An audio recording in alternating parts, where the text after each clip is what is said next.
আমরা তো উসিলা মাত্র, আমরা যা হারিয়েছি এর সন্ধান করছি, জানি না কখন মৃত্যু এসে যায়।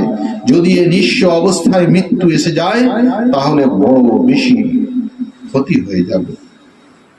একদম খালি নিঃস্ব অবস্থায় আল্লাহ সুবহানাহু ওয়া তাআলার সামনে কিভাবে দাঁড়াবো? একটি সিজদাও তো পুঁজি নেই যা আল্লাহ তাআলার সামনে পেশ করব, আল্লাহ তাআলাকে দেখাতে পারবো যে আল্লাহ দেখো, এই একটি সিজদাই আমার সম্বল, যা আমি তোমার প্রেমে সিক্ত হয়ে করেছিলাম। সেদিন কত মানুষ কত নামাজ রোজা নিয়ে হাজির হবে, কত আমলের পাহাড় তাদের সাথে থাকবে, আর আমার থাকবে পাপের স্তব। আমার কি হবে সেদিন? মৃত্যু তো নেই, মৃত্যু তো নেই। যে মরে